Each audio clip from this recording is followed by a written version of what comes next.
Yeah, I just wanted to make a video where we do a bunch of bowlines.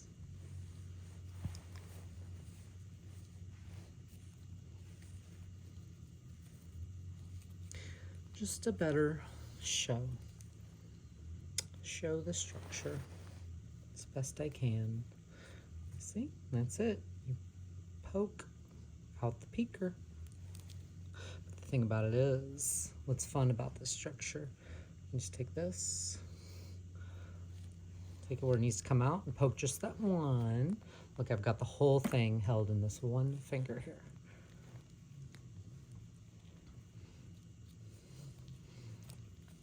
There's that bite.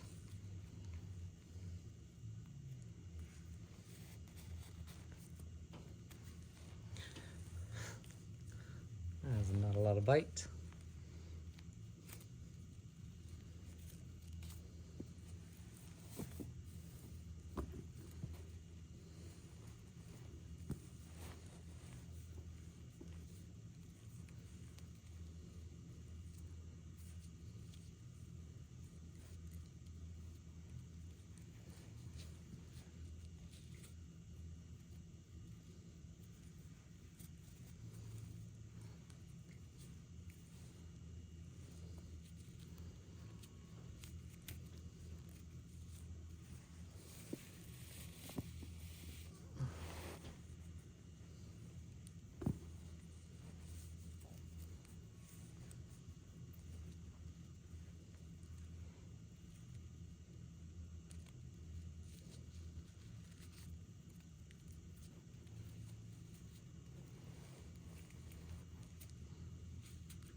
I think what's interesting is it's taught typically in a very structured way.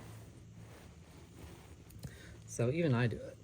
I typically find it easier to explain it like a 6-lane highway. So you got that, and then you've got like a little road that loops around like this. And then all you're doing is taking this one, pinning what you've made here, and coming underneath and pulling out, and then closing it.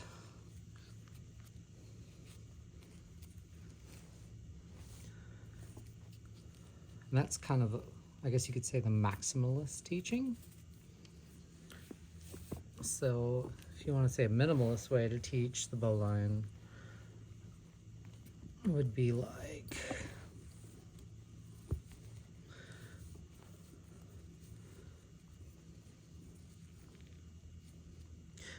really the only move you're doing is you're learning to hold this.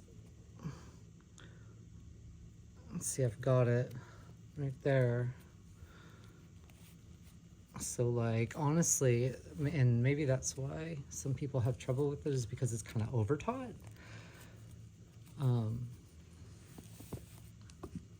Let's see if I can do that better, explain it better. So really, all you're doing is you're taking, I think, you see, and that's the thing, is I don't even think talking can do justice to some extent when it comes to just showing how everything is held, and you pinch your fingers together until you can grab your bite. You know, sometimes my loose lay rope isn't cooperating, but you know, this whole thing, you know, as you know, I teach it one-handed, because I find the bowline structure better illustrated when done one-handed.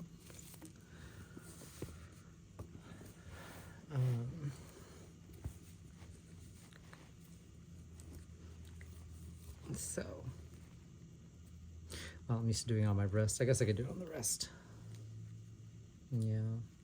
But I used to say, with both hands, you've got too many cooks in the kitchen. And if you really want to wrap your head around the bowline structure, you have to learn it one-handed first. And then it becomes paradoxically easier to do it with more hands. Let's do it on this one.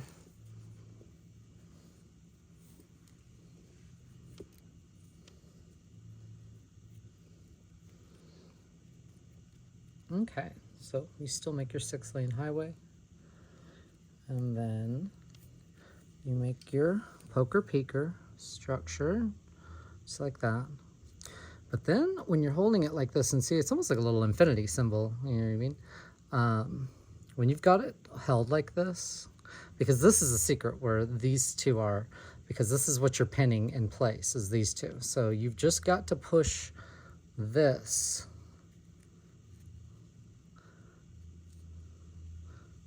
through it, and then out through the peeker here.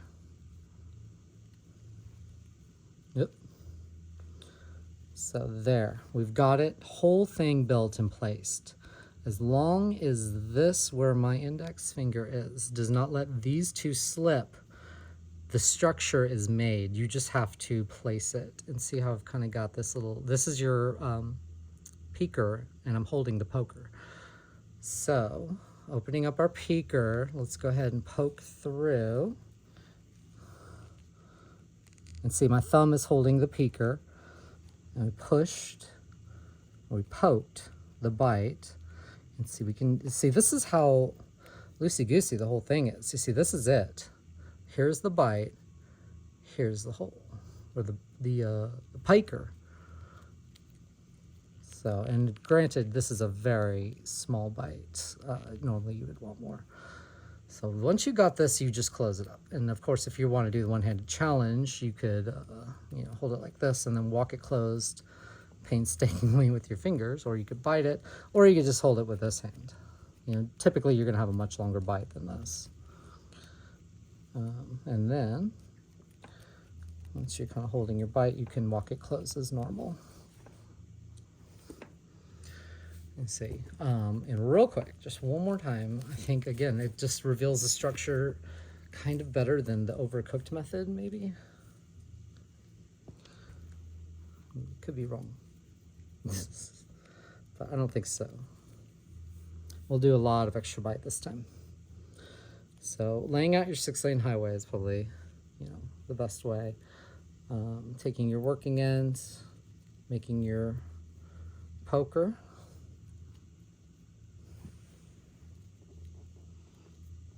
Right there. Oh.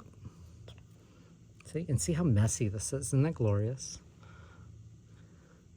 Okay, and that's it. Where my index finger is, that's the structure held into place by this just one piece. You don't even need to grab all the rope. Holding it there. And then you open up your peaker. This is your peaker down here. You push that rope all the way through directly to your peaker. And see how I'm holding this. This thing is done. Like, it looks messy, but I'm all Okay. Okay, well, yeah, it got a little messed up, but still. Trying to, like, show it just so clearly. Okay, well, no, that's good to mess up. Let's just show how to correct. Like that long bite got me confused. Let's try it again. 1, 2, okay. There. Push it there, and here's your peaker down over here. And see how I kind of wanted to fold away. It's fine. Like, just don't let that thing come all the way out. You can even push this and just to keep it held open. Now come down here to your peaker. Put your finger in there to open it up. Make sure it hasn't closed up on you. And yeah, doing this messy bowline is just so great. And then take your bite, pushing it through what you're holding open. Did not give myself a lot of space here, but that's great. It's a challenge. There it is. There's the bite. And see, this is a little goofy. And there is maybe not a great evenly tensioned Somerville bowline, but yeah, it's still one. Yeah, and I think the biggest key to getting this thing to click, like literally, it's like a keyhole, is you're making a keyhole in a lot of ways. And once you get that, I think you can make these things a lot faster than trying to structure it and see it like that first. So there it is. So that's how you push.